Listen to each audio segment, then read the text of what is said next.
ठीक आहे, विषय आपल्याला सर्वांना साधारण माहितीच असेल.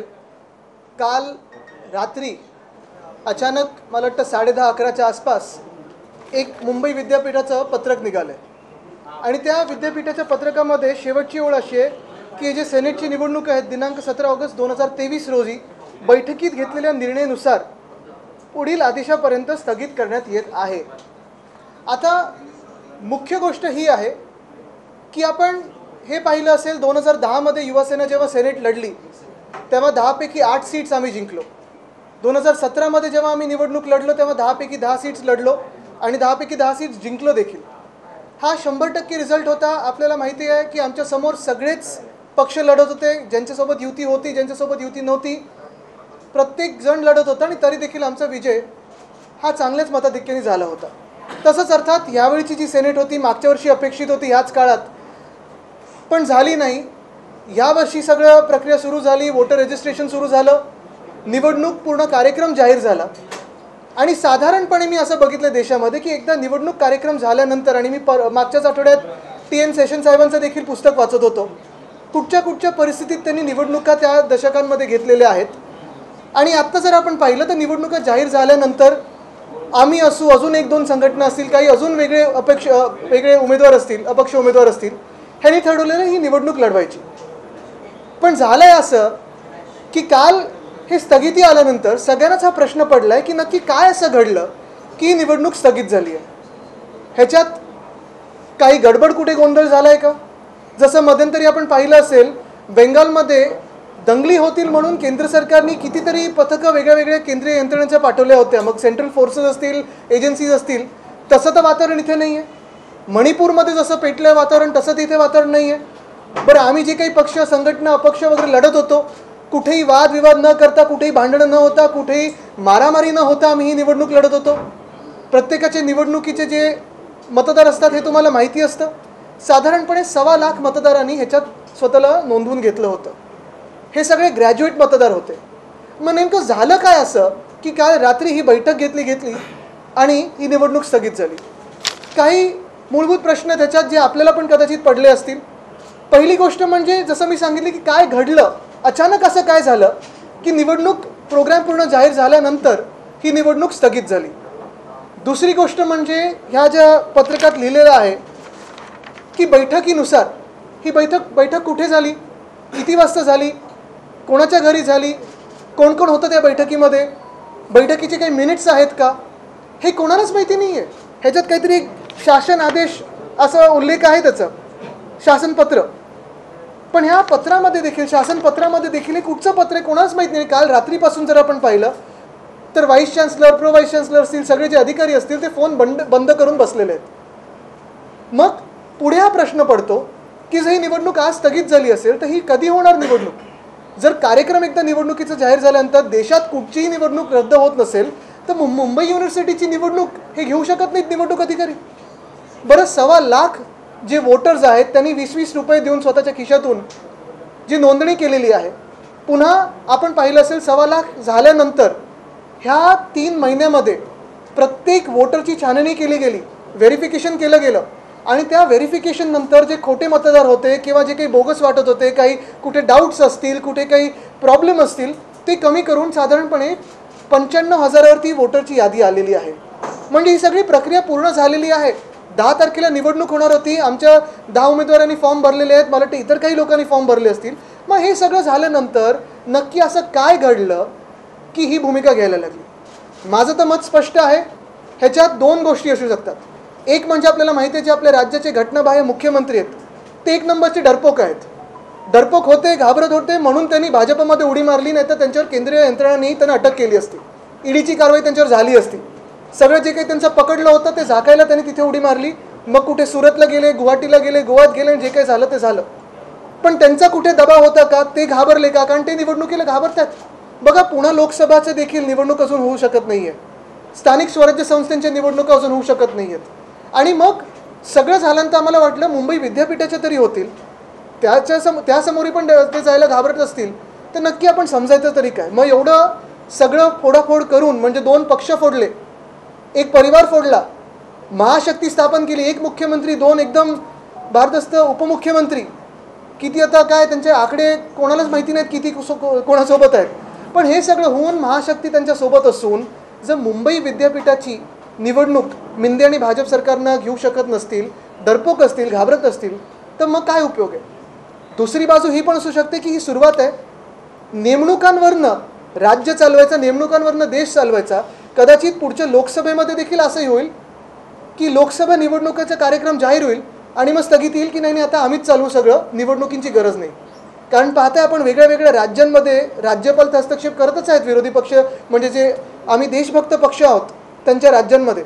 पण अजून एक पाहायला मिळते की जर स्थानिक स्वराज्य संस्थेमध्ये प्रशासक चालवत असतील, घोटाळे करत असतील, मुंबई विद्यापीठामध्ये आपण पाहिलं असेल आत्ताच्या घडीला 11 जे गव्हर्नर्स नॉमिनी असतात ते नोंदवून घेतलेले आहेत, ते रजिस्टर झालेले आहेत, त्यांना नॉमिनेट केलेलं आहे. मला वाटतं टीचर्स कॉन्स्टिट्युएन्सी असते, प्रिन्सिपल कॉन्स्टिट्युएन्सी असते, ह्याच्या निवडणुका झाल्यात.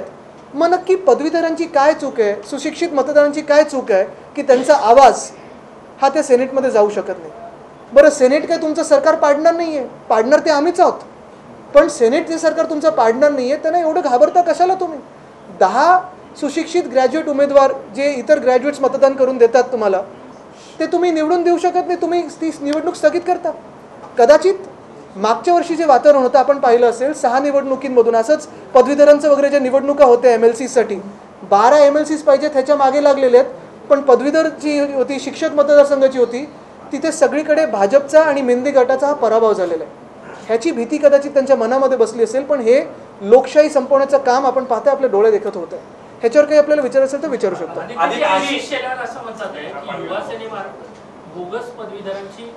अरे अब्दुल्ला शादी बेगानी शादी में अब्दुल्ला दिवाना असे म्हण आहे. ज्यांना माहिती नाही त्याच्यात कशाला जायचं. मी मागच्या वेळी पण बोललोय की काही लोकांना थेरपीची गरज असते, प्रेमाची गरज असते. मी त्यांना ते प्रेम देत असतो, भाजपमधून त्यांना मिळत नाही. आदित्यजी कोर्टात जाणार आहात का निवडणुका घेण्याच्या असं नाही. महत्त्वाची गोष्ट ही आहे की कोर्टात जायच्या आधी कारणं तरी कळली पाहिजेत आम्हाला.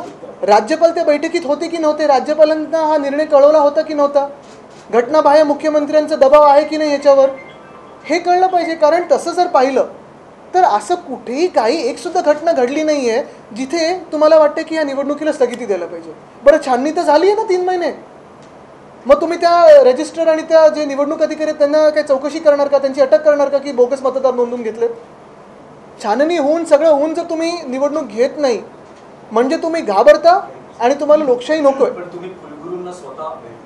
मी नाही भेटणार, मी भेटणार नाही. आमच्या आता सेनेटर्स तिथे गेलेले आहेत जे 10 वर्ष काम करत आहेत. आमची युवा सेनेची पण मंडळी तिथे जाणार आहे.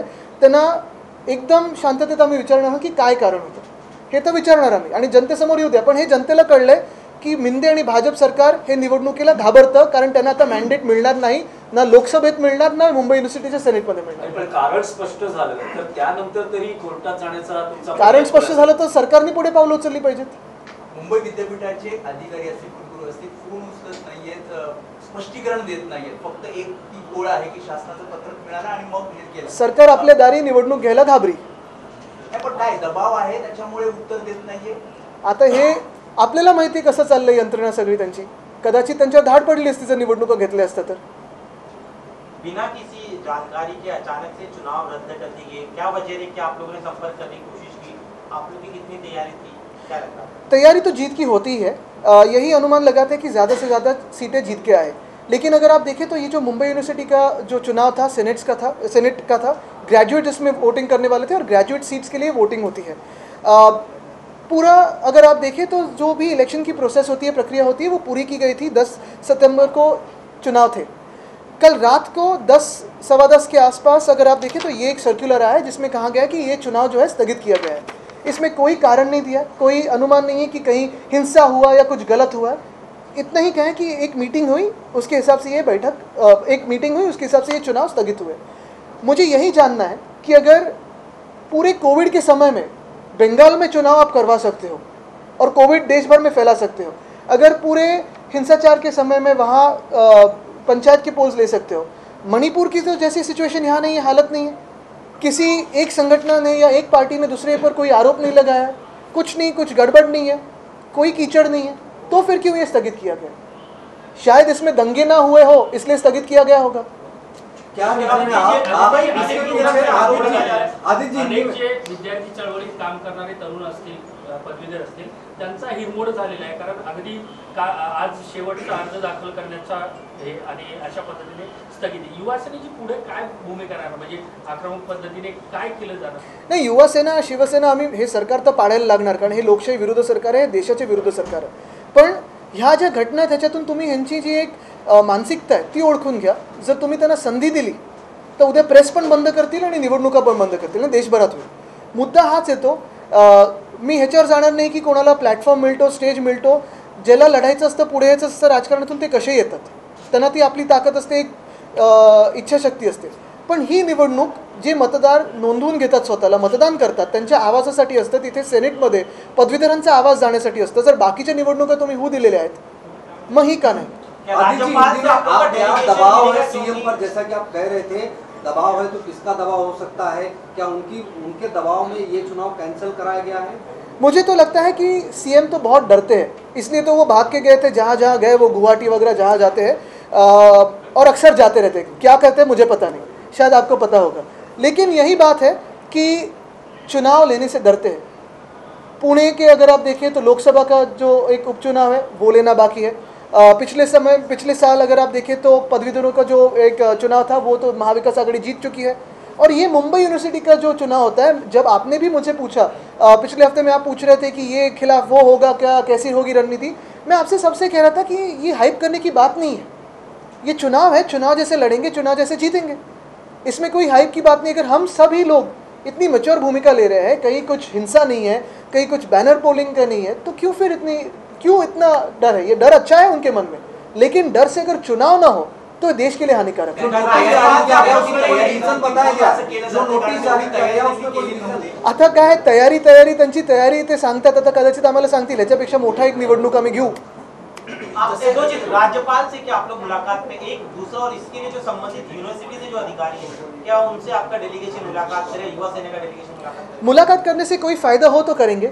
अगर आपने देखा होगा तो हम मुलाकात करते आए हैं. जो महिलाओं का विषय था उस पर भी राज्यपाल महोदय से मुलाकात की थी. जो बीएमसी में घोटाले हो रहे उस पर भी मुलाकात करी थी. ऐसी उम्मीद है कि उस पर कुछ आगे कार्रवाई हो, और मुझे उम्मीद है, अभी भी आशा है. इस विषय पर हमारे डेलीगेशन अभी जाने वाले यूनिवर्सिटी में. ऑफकोर्स जो सारे फॉर्म सबमिट होने थे वो तो हुए हैं, लेकिन उसके आगे जाके ये तो पता होना चाहिए कि इसका कारण क्या है, मूलभूत कारण क्या है, ये भूमिका क्यों ली गई, और अचानक से ये जो चुनाव था वो क्यों स्थगित किया गया. आपने कहा मुख्यमंत्री डरपोक है, इसी आगे कि उनके विधायक कह रहे कि सीएम अपने दम पर मुख्यमंत्री बने नहीं है, ब्लैकमेल करके विधायक मंत्री बने, उस पर आपने क्या कहना? अभी वो विधायक कहाँ बात करते हैं, किससे बात करते हैं, ये तो आपको पता है. बात तो सही है कि मुख्यमंत्री डरपोक है, और मैं दोहराऊंगा, हर जगह दोहराऊंगा, क्योंकि अगर डरपोक ना होते तो हमसे वो गद्दारी ना करते, क्योंकि उनको पता था कि अगर वो भाजपा में ना जाते, वॉशिंग मशीन में ना जाते, तो जेल में जाते. लेकिन यही बात है कि जो भी उनकी राजकीय भूमिका हो, जितना भी उनको कुछ भी करना हो वो करें, लेकिन ये चुनाव जो सबसे छोटा चुनाव होता है, अगर ये भी लेने की तैयारी नहीं है तो फिर क्या हिम्मत दिखा रहे हैं? सीएम को ब्लैकमेल किया जा रहा है, एक बहुत बड़ा आरोप है उनके विधायक लगा रही है. इसी किस तरह से आप देखते हैं मंत्री बनने के लिए विधायक? अभी मैंने तो कहा है, परसों भी कहा था कि ये एक्सपेंशन होने वाला नहीं है और ये सरकार गिरेगी, ये तो बात तय है. केंद्र सरकारच्या 7 प्रकल्पांमध्ये घोटाळा झाला आहे, त्यावरती कॅबिनेटचा ठपका ठेवला, त्याची लवकरच चौकशी होणार आहे. काय आपली त्याच्यावर नक्कीच आम्ही सगळे बोलू. पण मला वाटतं आजचा विषय हा आहे, कारण मी कुठेही दुसरं काही बोललो तर ते दुसरीकडे जाईल. महत्त्वाचा विषय हा आहे आणि तुम्ही हा विषय लक्षात घ्या. मी परत एकच सांगेन की जर ह्या निवडणुका अशा स्थगित व्हायला लागल्या तर 24ला लोकसभा पण स्थगित होईल. कारण हे ना, लोकसभा असेल, विधानसभा असेल, स्थानिक स्वराज्य संस्था असेल किंवा मुंबई विद्यापीठाचं असेल, जिथे ह्या पक्षांनी मॅन्डेट आता मिळणार नाही हे त्यांना कळलेलं आहे, तिथे ह्यांना निवडणुका घ्यायचं नाही, नेमणुका करून त्यांना जिंकायचं.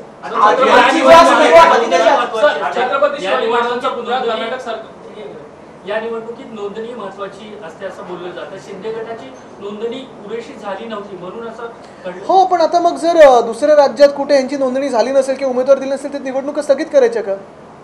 आणि एवढे सगळे दिग्गज तर फोडून नेले असतील त्यांनी, जे त्यांना वाटतात दिग्गज, मग का नाही नोंदणी झाली? आप जो कह रहे हैं कि लोकसभा चुनाव भी रद्द हो सकता है, विधानसभा चुनाव भी रद्द हो सकता है, मैं यही बात कह रहा हूँ कि ये जो आज हुआ है वो लोकशाही के लिए, लोकतंत्र के लिए हानिकारक है. सर, छत्रपती शिवाजी महाराजांचा पुतळा कर्नाटक सरकारने कडक पोलीस बंदोबस्तात JCB लावून हटवला. आता पुन्हा त्याच्यावरती मराठा समाज असेल, तुमची काय? नाही, मला आत्ता आपल्याकडून कळलं, थोडी माहिती घेऊन बोलेन त्याच्यावर. एक असं अंदाज वर्तवला जातो आहे की आता महाराष्ट्र असेल किंवा कुठेही देशात पहिल्या लोकसभेच्या निवडणुका होतील आणि त्यानंतरच सगळ्या निवडणुका होतील. बरोबर आहे, पण ते किती योग्य आहे? म्हणजे जर तुम्ही इन प्रिन्सिपल बघितलं, देशात अनेक सरकारं बनलेली आहेत, बहुमताची सरकारं बनलेली आहेत. अगदी अशी पण सरकारं बनली जिथे आपल्याला वाटलं की ना कोणी टक्कर देऊ शकत नाही, आणि तरी देखील ते निवडणुकीला सामोरे गेलेले आहेत. हार जीत ही होत असते ना. तुम्ही कितीही मोठे असाल, कितीही ताकद तुमची असेल, आणि हा तर देशातला जगातला सर्वात मोठा पक्ष आहे, त्याला अजून 2 पक्ष त्यांनी फोडलेत आणि घेतलेले आहेत. आणि जर 200 आमदार घेऊ असं सांगितलं होतं त्यांनी, कुठे गेले? फोडाफोडी करा तुम्ही, पैसे वापरा, पैसे उधळपट्टी तुमची चालू आहे 50 खोक्यांची. पण जर तुम्ही हे सगळं खर्च करून एक साधी निवडणूक नाही घेऊ शकलात तर तुमच्यात काय दम आहे ह्या जनतेला कळलेलं आहे. धन्यवाद.